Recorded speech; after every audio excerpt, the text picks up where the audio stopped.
আজকের ভিডিওতে আপনাদেরকে দেখাবো রাজশাহীর একটা ইউনিক জায়গা, যেটা আগে পুরাতন অবস্থায় যেমন ছিল তেমন এখন আপাতত নাই। এখন নতুনভাবে তৈরি করা হয়েছে এবং জায়গাটা এখন কত সুন্দর লাগছে সেটা নিয়ে আজকে আপনাদেরকে বলবো। তো জায়গাটার নাম হচ্ছে রাজশাহী ভদ্রা পার্ক। তো আর কথা না বাড়িয়ে জায়গাটা এখন কত ডেভেলপমেন্ট করেছে, কত সুন্দর হয়েছে, এটা নিয়ে বিস্তারিত এখন আপনাদেরকে জানাবো। তো চলেন ভিডিও শুরু করি।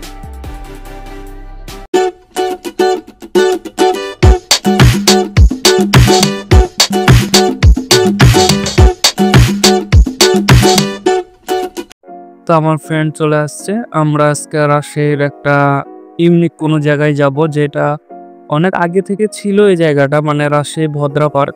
তবে এখন উন্নত হয়েছে এবং নতুন সিস্টেমে পার্কটা খোলা হয়েছে, যার কারণে এটা ফেসবুকে ইউটিউবে দেখলাম, যার কারণে এই জায়গাতে যাচ্ছি। তো চলেন আজকে ভদ্রা পার্কটা দেখাই, নতুন আকারে কি সুন্দর হয়েছে এটা। তো আমরা আমচত্বর থেকে যাচ্ছি, তো আমচত্বর থেকে আমরা বাস টার্মিনালের পাশ দিয়ে চলে যাব একদম ভদ্রা পার্কের সামনে। আপনারা চাইলে ভদ্রা দিয়েও আসতে পারেন, আবার প্লেন চত্বর দিয়েও আসতে পারেন, সব দিক দিয়ে আসা যাবে, কোনো সমস্যা নেই।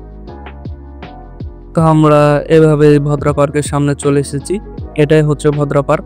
আগে অন্যরকম ছিল, এখন নতুন করে তৈরি করেছে, যার কারণে অনেক সুন্দর লাগছে। আর ভদ্রা পার্কের টিকিট ফি হচ্ছে মাত্র 20 টাকা। আপনারা 20 টাকা দিয়ে এখানে ঢুকে যেতে পারবেন। এবং চলেন ভিতরে ঢুকে এখানে কি কি আছে এগুলো আপনাদেরকে দেখানোর ট্রাই করি। তো ভিতরে ঢোকার পর, পার্কটা দেখার পর আমি রীতিমতো অবাক হয়েছি, যার কারণ হচ্ছে পার্কটা এত সুন্দর করেছে যা বলার বাইরে। মানে বিশেষ করে এখানে আপনারা ফ্যামিলি নিয়ে আসতে পারবেন, প্লাস বিশেষ করে যদি আপনাদের পিচ্চি বাচ্চা থাকে তো তাদেরকে নিয়ে আসতে পারবেন। এখানে খেলাধুলার জায়গা অনেক আছে, বিশেষ করে ফ্যামিলি ট্যুর যদি এখানে দেন তো আশা করছি আপনাদের অনেক ভালো লাগবে। আর বিশেষ করে দৃশ্যগুলা দেখেন, ন্যাচারাল দৃশ্যগুলা দেখেন, অনেক সুন্দর। এখানে পিক তুলেও আপনারা মজা পাবেন। প্লাস এখানে অনেক ধরনের রাইড আছে, বিশেষ করে ট্রেন আছে, আরও কিছু রাইড আছে যেগুলো আপনারা চড়তে পারবেন এবং উপভোগ করতে পারবেন। বিশেষ করে জায়গাটা অনেক সুন্দর, আমার পার্সোনালি প্রথমে ঢোকার পরই ভালো লেগে গেছিলো। তো ভদ্রা পার্কটা যে এত সুন্দর হবে, এত নতুন সুন্দর কন্টেন্টে যে তৈরি হবে, এটা ধারণার বাইরে ছিল। তো যাক, ভদ্রা পার্কটা অনেক সুন্দর করেছে, বিশেষ করে বাচ্চাদের জন্য খেলার জায়গা বলেন, কিংবা বাচ্চারা এখানে এসে সময় পার করতে পারবে। আশা করছি আপনারা ফ্যামিলি নিয়ে যদি এখানে ট্যুর দেন, আশা করছি নিরাশ হবেন না। তো আপনারা সময় পাইলে অবশ্যই ভদ্রা পার্ক ঘুরে যাবেন, আশা করছি ভালো লাগবে। পার্সোনালি আমার অনেক ভালো লেগেছে, বিশেষ করে এখানে পিক তুলতে অনেক ভালো লেগেছে, মানে দৃশ্য জায়গাগুলো অনেক সুন্দর।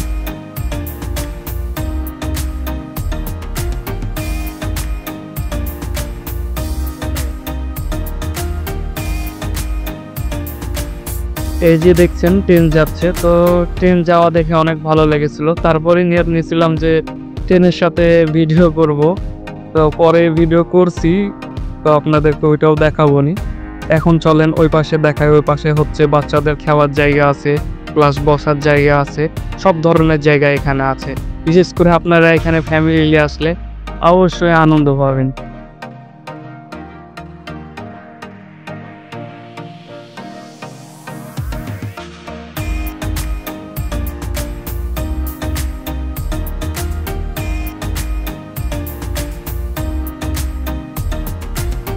মানে পার্কটা যে এত সুন্দর হয়ে যাবে এটা কল্পনার বাইরে ছিল, যদিও কাজ কাম এখনো অনেক বাকি আছে।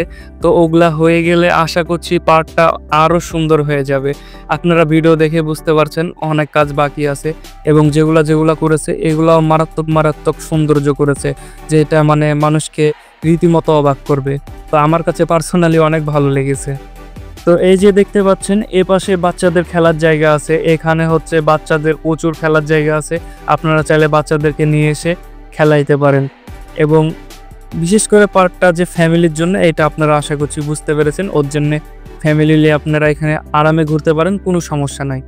তো পার্ক সম্বন্ধে আপনাদেরকে বলে দিলাম। এখন পার্কে একটু আমি হাঁটা চলা করছিলাম, যেটার ভিডিও এখন আপনাদেরকে দেখাবো। আর হ্যাঁ, ট্রেনের সাথে আমি ভিডিও করব বলছিলাম, তো ট্রেনের সাথে আমি ভিডিও করছি, এগুলা একটু আপনারা দেখেন, আশা করছি আপনাদেরও ভালো লাগবে।